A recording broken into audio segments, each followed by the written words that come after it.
तो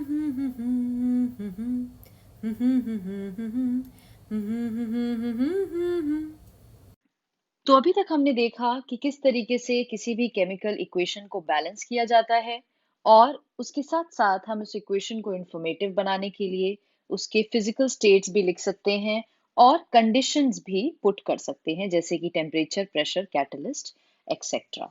ओके, तो अब हम पढ़ेंगे कि कितने तरीके के केमिकल रिएक्शंस होते हैं। बहुत ही इंटरेस्टिंग एक्सपेरिमेंट्स हैं, बहुत ही एक्टिविटीज करेंगे related to different types of chemical reaction. तो different types of chemical reaction we will discuss. पहला रिएक्शन जो हम डिस्कस करेंगे वो होते हैं कॉम्बिनेशन रिएक्शन। ठीक है, उसके बारे में देखेंगे कि कॉम्बिनेशन रिएक्शन क्या होता है, कौन कौन सी एक्टिविटीज हैं जिसमें हम कॉम्बिनेशन रिएक्शन देख सकते हैं। कुछ एक्टिविटीज हमने पहले भी की थी शुरुआत में, 1.1 1.2, उनमें से भी कुछ एक्टिविटीज हैं जो कॉम्बिनेशन रिएक्शन है। दूसरा रिएक्शन है डिकम्पोजिशन रिएक्शन, इसके बारे में हम पढ़ेंगे कॉम्बिनेशन के बाद। फिर displacement reaction, and number 4 is oxidation on and reduction और रिडॉक्स रिएक्शन। तो ये सारे टाइप्स ऑफ केमिकल रिएक्शन हम एक एक करके पढ़ेंगे। तो पहला देखते हैं कॉम्बिनेशन रिएक्शन के बारे में। तो देखिए यहाँ पे क्या कह रहे हैं। We have learnt in class 9 that during the chemical reaction, atoms of one element do not change into those of another element. तो ये हमने पहले भी पढ़ा था कि एक एलिमेंट कहीं दूसरे एलिमेंट में पूरी तरीके से कन्वर्ट नहीं हो जाता, nor do atoms disappear from the mixture or appear from elsewhere.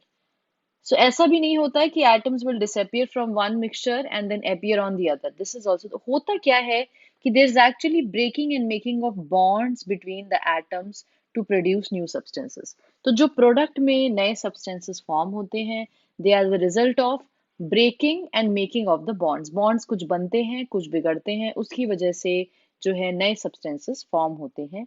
तो वही केमिकल रिएक्शन में एक्चुअली होता है। पहला टाइप ऑफ केमिकल रिएक्शन जो हम यहाँ देखेंगे वो है कॉम्बिनेशन रिएक्शन।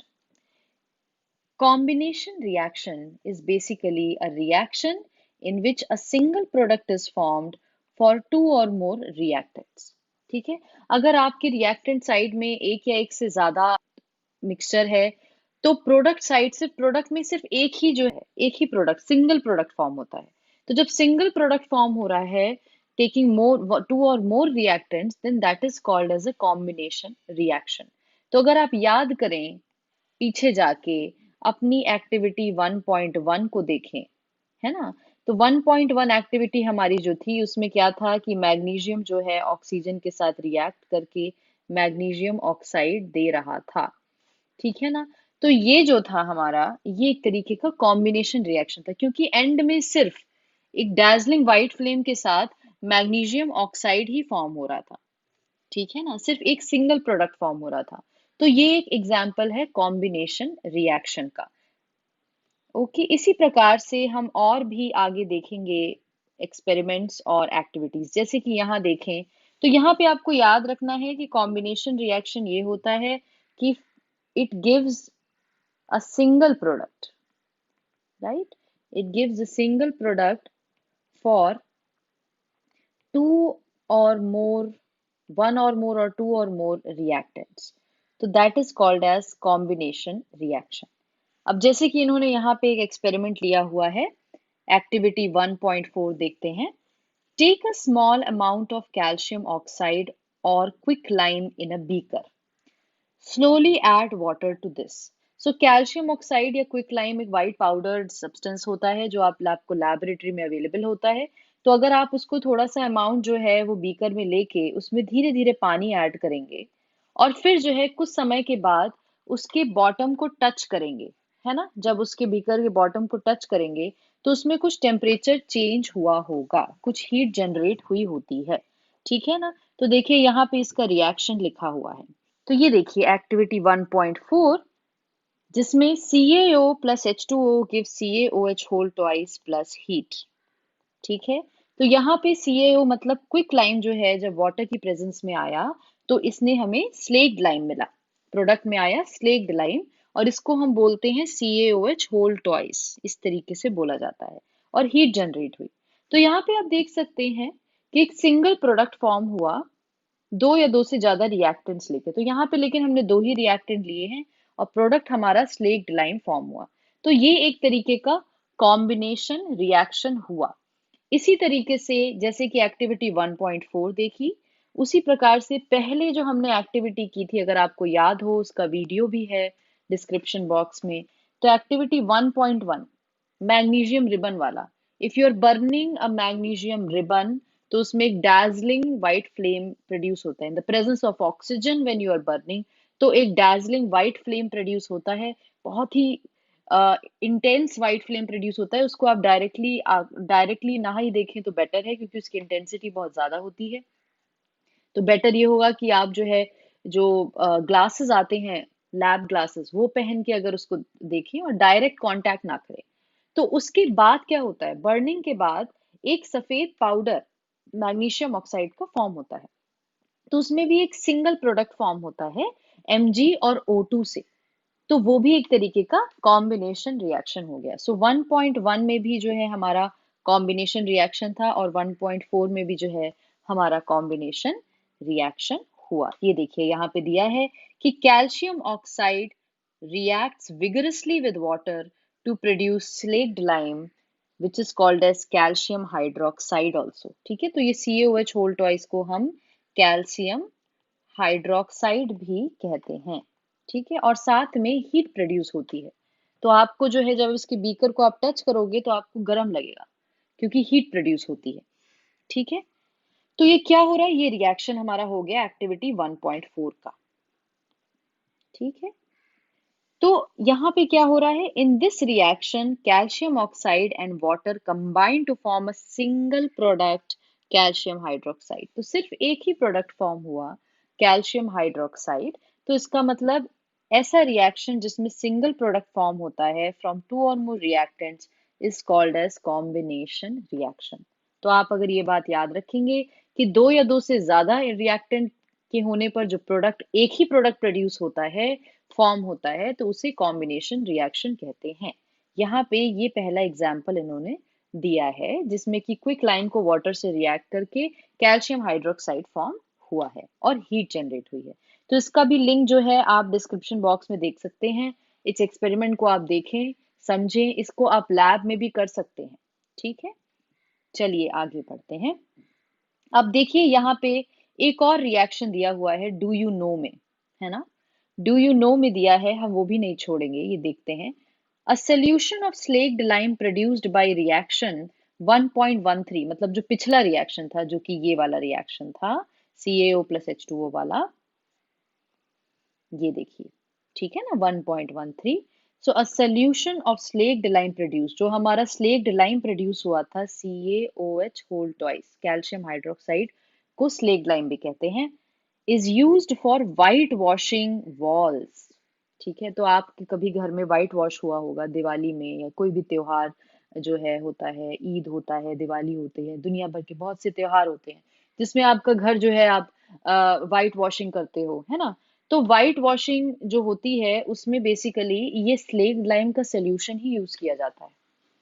ठीक है, तो ये स्लेक्ड लाइम का सोल्यूशन, जैसे आप देखें यहाँ पे, ये रिएक्शन जो मैंने यहाँ लिखा हुआ है, ठीक है ना, तो ये स्लेक्ड लाइम का सोल्यूशन यूज होता है वाइट वॉशिंग में। Calcium hydroxide reacts slowly with carbon dioxide in air to form a thin layer of calcium carbonate on the walls।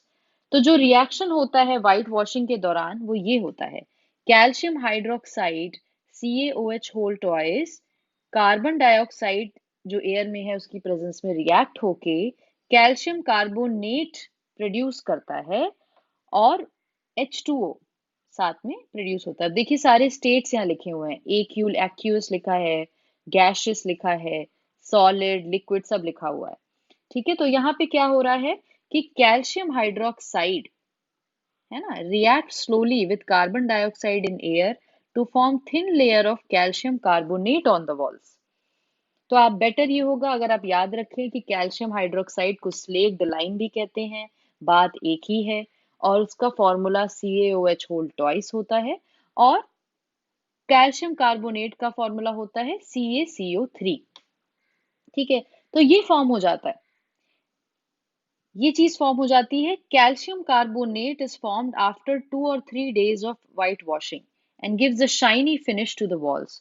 तो जब घर में वाइट वॉशिंग होती है तो उसमें अगर आप ध्यान से देखेंगे कि शुरुआत में जब आप वाइट वॉशिंग पेंट कर जब वाइट वॉश किया जाता है तो वो थोड़ा अलग टाइप होता है। कुछ टाइम के बाद जो है वो कैल्शियम कार्बोनेट फॉर्म हो गया होता है, जिससे कि एक अलग सा टेक्सचर आ जाता है आपके वॉल्स में, एक फिनिश आ जाती है आपके वॉल्स में। ठीक है। It is interesting to note that the chemical formula for marble is also CaCO3।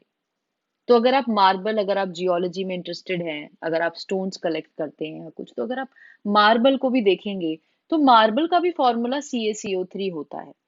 ठीक है। और कैल्शियम कार्बोनेट का भी फॉर्मूला CaCO3 होता है। तो इन्होंने यहाँ पे बहुत ही इंटरेस्टिंग बात बताई है कि व्हाइट वॉशिंग के दौरान भी जो है ये स्लेक्ड लाइम ही यूज किया जाता है, और कार्बन डाइऑक्साइड की प्रेजेंस में आके कुछ दिनों बाद ये कैल्शियम कार्बोनेट बन जाता है। ठीक है। तो इसका रिएक्शन यहाँ पे दिया हुआ है, CaOH whole twice plus CO2 give CaCO3 plus H2O। Equation को बैलेंस करना ना भूलें। अगर इक्वेशन ऑलरेडी बैलेंस्ड है तो अच्छा है, अगर नहीं बैलेंस्ड है तो उसको बैलेंस करें। जितनी इक्वेशंस आप कहीं भी एनकाउंटर करेंगे, आपको मिलेंगी, आप उनको जितना बैलेंस करेंगे उतनी आपकी प्रैक्टिस हो जाएगी बैलेंस करने की। ठीक है। तो अब यहाँ पे आप देख सकते हैं, यहाँ पे अगर आप इस इक्वेशन को देखें तो ये इक्वेशन जो है बैलेंस्ड लग रही है। ठीक है ना। आप देख सकते हैं कि यहाँ पे ऑक्सीजन के 4 एटम है प्रोडक्ट साइड में, और रिएक्टेंट साइड में भी जो है 2 दूनी 4 ऑक्सीजन के एटम्स हैं। कैल्शियम का एक ही है, यहाँ पे भी कैल्शियम का एक ही है। ठीक है। कार्बन का एक है, कार्बन का एक है। हाइड्रोजन के 2 हैं, यहाँ पे तो हाइड्रोजन के 2 हैं। तो ये तो ऑलरेडी रिएक्शन बैलेंस्ड है, तो यहाँ पे हमें ज्यादा कुछ करने की जरूरत नहीं है। और भी एग्जांपल्स है कॉम्बिनेशन रिएक्शन के, एक या दो को छोड़ के। जैसे देखिए, let us discuss some more examples of combination reaction. Burning of coal, formation of water, ये भी एक कॉम्बिनेशन रिएक्शन है। क्योंकि आप देखेंगे बर्निंग ऑफ कोल में क्या हो रहा है, कार्बन और ऑक्सीजन मिल के कार्बन डाइऑक्साइड बना रहे हैं। मतलब कि दो रिएक्टेंट है और प्रोडक्ट एक ही फॉर्म हो रहा है। तो जब भी एक ही प्रोडक्ट फॉर्म होता है दो या दो से ज्यादा रिएक्टेंट के होने से, तो वो रिएक्शन कॉम्बिनेशन रिएक्शन है। तो यहाँ साफ साफ दिख रहा है कि बर्निंग ऑफ कोल एक कॉम्बिनेशन रिएक्शन है। ठीक है। इसी प्रकार से फॉर्मेशन ऑफ वाटर भी एक कॉम्बिनेशन रिएक्शन है, कि भाई हाइड्रोजन जो है वो ऑक्सीजन से मिलके वाटर बना रही है, सिर्फ वाटर, और तो कुछ प्रोडक्ट में फॉर्म नहीं हुआ, तो वो भी एक कॉम्बिनेशन रिएक्शन है। तो यहाँ पे अगेन देखिए, बैलेंस करना जरूरी है। आप इस इक्वेशन को बैलेंस कर सकते हैं, ये ऑलरेडी बैलेंस्ड इक्वेशन है। ठीक है। तो यहाँ पे देखेंगे वो जो बर्निंग ऑफ कोल होता है, that is also the reaction which is combination reaction, and formation of water is also combination reaction. तो ये बेसिक बेसिक रिएक्शंस हैं जो आप याद रख सकते हैं, और किस चीज के अंडर क्लासिफाई हो रहे हैं, ये सारे कॉम्बिनेशन रिएक्शंस हैं। जो बर्निंग ऑफ कोल है, फॉर्मेशन ऑफ वाटर है, फिर उसके बाद आपका जो है फॉर्मेशन ऑफ कैल्शियम हाइड्रोक्साइड है। ठीक है। ये सारी जो है reaction, burning of magnesium ribbon, ये सारी रिएक्शन कॉम्बिनेशन रिएक्शन है। तो आप क्या कर सकते हैं, वही जो आपकी जो नोटपैड या डायरी है उसमें आप लिख लें, कि आपके पास कोई नोटबुक है उसमें आप ऐसे लिस्ट बना लें कि कॉम्बिनेशन रिएक्शन क्या क्या है जो आपने यहाँ पढ़े हैं, और आपकी रिमेम्बरेंस के हिसाब से, या आप अगर इधर उधर और ऑब्जर्व करते हैं तो क्या क्या कॉम्बिनेशन रिएक्शन और हो सकते हैं। इससे आपको और क्लैरिटी मिलेगी कॉम्बिनेशन रिएक्शंस के बारे में। ठीक है। तो ये चीज जो है यहाँ पे दी हुई है। ऑल्सो तो ये दोनों एग्जाम्पल्स जो हैं वो साफ साफ दिख रहे हैं कि ये हमारे कॉम्बिनेशन रिएक्शंस हैं। अब देखते हैं, in simple language we can say that when two or more substances, elements or compounds combine to form a single product, the reactions are called combination reaction. So this is what is the main summary of combination reaction. यही होता है कि एक single product आ रहा हो। ठीक है। Activity 1.4 we also observed that large amount of heat is evolved. तो जो हमने एक्टिविटी करी थी जिसमें हमने क्विक लाइम को वाटर के साथ रिएक्ट हुआ था और कैल्शियम हाइड्रोक्साइड फॉर्म हुआ था, और या तो उसको स्लेट लाइम भी कहते हैं, तो उसके साथ हीट भी इवॉल्व हुई थी। This makes the reaction mixture warm. तो जब आप ये एक्सपेरिमेंट लैब में करोगे, तो बीकर को आप टच करोगे नीचे से, वो गर्म हो जाता है, ठीक है ना, तो वो वार्म हो जाता है। तो इसमें क्या हो रहा है कि इसमें हीट जो है वो रिलीज हो रही है, हीट बाहर आ रही है।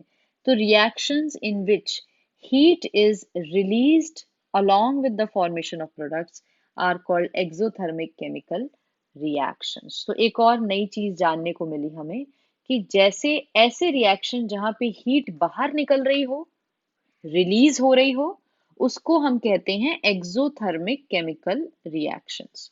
बहुत सारे और भी एग्जांपल्स हैं एक्सोथर्मिक केमिकल रिएक्शंस के, जैसे burning of natural gas, respiration in human beings are also exothermic process। तो जैसे अब हम देख सकते हैं कि एक्सोथर्मिक केमिकल रिएक्शंस क्या होता है। कॉन्सेप्ट नंबर 6, इसकी डेफिनेशन मैंने यहाँ लिख दी है कि reactions in which heat is released along with formation of products are called as exothermic reaction। तो एक्सोथर्मिक रिएक्शन एक ऐसा रिएक्शन है जिसमें जो कोई भी रिएक्शन हो रहा हो, प्रोडक्ट के फॉर्मेशन के साथ साथ हीट भी बाहर निकलती है। तो जब भी आप कोई रिएक्शन करते हो और आपको जो है जैसे इस रिएक्शन में आप अगर इसका बीकर का बॉटम टच करोगे तो वो गर्म लगेगा, मतलब कि हीट बाहर निकल रही है। तो इसको जो है एक्सोथर्मिक रिएक्शन कहते हैं। Natural gas is a non-renewable hydrocarbon used as an energy source। तो ये जो नेचुरल गैस की बर्निंग होती है वो भी एक एक्सोथर्मिक रिएक्शन होता है। अब देखिए नेचुरल गैस का जो फॉर्मूला होता है आपने सुना होगा, सीएनजी, जब आप ऑटो होते हैं, सीएनजी बसेस होती हैं, आजकल कंप्रेस नेचुरल गैस जो है यूज करते हैं फ्यूल की तरह, है ना। नेचुरल गैस एक बेसिकली नॉन रिन्यूएबल हाइड्रोकार्बन है ना, लेकिन ये थोड़ा सा जो है it is good for nature but it is non renewable in nature and it is used as an energy source for heating, cooking, electricity generation। ये सारी चीजों के लिए नेचुरल गैस आजकल काफी यूज करी जा रही है। तो जब नेचुरल गैस का कंबशन बर्निंग होती है ऑक्सीजन की प्रेजेंस में, तो क्या प्रोड्यूस होता है, कार्बन डाइऑक्साइड और वाटर प्रोड्यूस होता है। तो यहाँ पे भी जब बर्निंग हो रही है नेचुरल गैस की, तो वो भी जो है एक प्रकार का एक्सोथर्मिक रिएक्शन है। ठीक है, मैं ये नहीं कह रही हूं कि यहाँ पे हर एक्सोथर्मिक रिएक्शन कॉम्बिनेशन रिएक्शन होता है, ऐसा कुछ नहीं है। अलग से बता रहे हैं यहाँ पे एक्सोथर्मिक रिएक्शन, अलग से बता रहे हैं कॉम्बिनेशन रिएक्शन। उनके बीच में रिलेशन तब आया जब हमने एक कॉम्बिनेशन रिएक्शन किया जिसमें हीट रिलीज हुई, ठीक है, जो कि आपका क्विक लाइम वाला था। तो यहाँ पे एक्सोथर्मिक रिएक्शन कोई भी रिएक्शन में हो सकता है जिसमें हीट रिलीज हो रही हो, जैसे बर्निंग ऑफ नेचुरल गैस, जैसे कि बर्निंग ऑफ कोल, जैसे कि फॉर्मेशन ऑफ वाटर, है ना, burning of coal, formation of water. ये तो 3 एग्जाम्पल हमने देख लिए एक्सोथर्मिक रिएक्शन के। और क्या होते हैं एक्सोथर्मिक रिएक्शन में, हीट रिलीज होती है। ठीक है, आगे बढ़ेंगे। ह्यूमन रेस्पिरेशन, ह्यूमन रेस्पिरेशन भी जो है एक प्रकार का एक्सोथर्मिक रिएक्शन है। इसमें क्या होता है, देखिए, we all know that we need energy to stay alive, right. We get this energy from the food we eat. During digestion, food is broken down into simpler substances. For example, rice, potatoes, bread contain carbohydrates. These carbohydrates are broken down to form glucose. This glucose combines with oxygen in the cells of our body and provides energy। ठीक है, तो ये जो पूरा process है कि हमको जो है एनर्जी चाहिए होती है कोई भी काम को करने के लिए, और ये एनर्जी हमको फूड से मिलती है, ठीक है ना।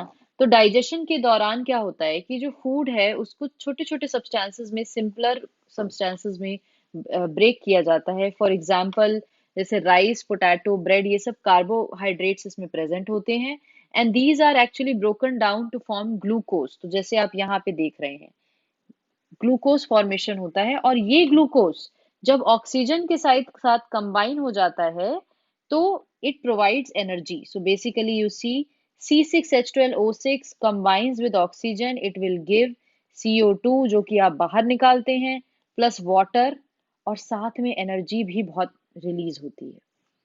तो ये एनर्जी हमको ताकत देती है काम करने के लिए। इसलिए खाना खाना बहुत ज़रूरी होता है। अच्छे से खाना खाना बहुत ज़रूरी होता है, क्योंकि अगर हम अच्छे से खाना खाएँगे, तो हमारा डाइजेशन जो है food will be broken down into simpler compounds, then glucose formation will lead to in the presence of oxygen gives energy and water and carbon dioxide which we actually release it out. Okay, so this is also, you can see, this is also a exothermic reaction. Okay, यहाँ पे भी जो है heat बाहर निकल रही है, energy बाहर निकल रही है in the form of heat as well as, है ना। तो फिर बेसिकली हमें एनर्जी मिल रही है, तो ये भी एक एक्सोथर्मिक रिएक्शन है, एनर्जी रिलीज हो रही है। एनर्जी जब भी रिलीज होगी किसी भी रिएक्शन में, वो एक्सोथर्मिक कहलाएगा। ठीक है, तो यहाँ पे आप देखें ह्यूमन रेस्पिरेशन, इसका देखिए एग्जाम्पल यहाँ मैंने दे रखा है। C6H12O6 plus O2 gives CO2 plus H2O, और इसको प्लस एनर्जी जो कि बहुत जरूरी है यहाँ पे, और इसको आप जो है बैलेंस कर सकते हैं इस इक्वेशन को भी।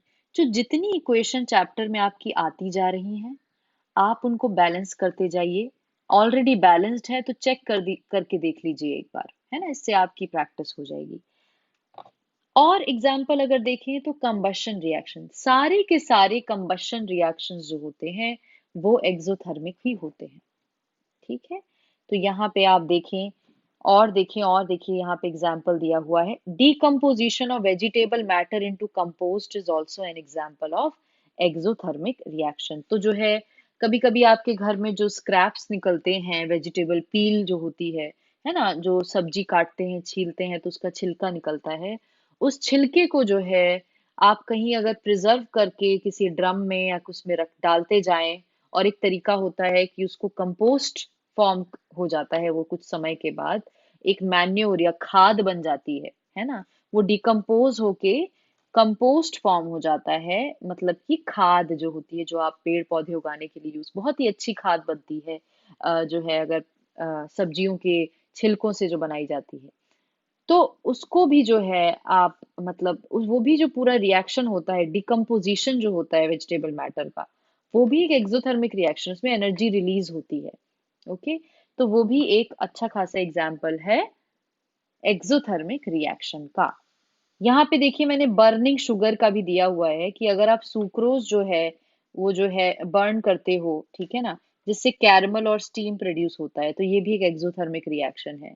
फिर उसके बाद एक कंबशन रिएक्शन हो रहा है, सारे कंबशन रिएक्शन एक्सोथर्मिक रिएक्शन होते हैं, ये बात आपको याद रखनी है।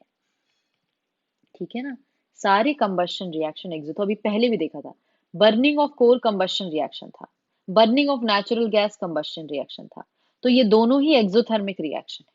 ठीक है, तो इसी तरीके से और भी होंगे कंबशन रिएक्शन, वो सारे एक्सोथर्मिक होते हैं। अब देखिए एक और एक्सपेरिमेंट है यहाँ छोटा सा, इसका भी लिंक जो है मैं आपको डिस्क्रिप्शन बॉक्स में डाला हुआ है, आप देख सकते हैं कि combustion reaction between potassium permanganate and glycerol.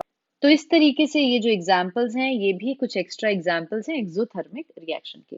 तो आप फिर से अपनी नोटबुक में लिस्ट बना सकते हो एक्सोथर्मिक रिएक्शंस की, और उनको जो है ऐसे करके लिस्ट बनाएंगे आप, ऐसे करके से अंडरलाइन करके एक्सोथर्मिक रिएक्शन की लिस्ट बना सकते हैं कि कौन कौन से रिएक्शन आपने देखे हैं, आप उसको ऑब्जर्व कर सकते हो। नहीं तो जो अभी हम कर रहे हैं इनकी लिस्ट बना लो, जिससे आपको याद रहेगा।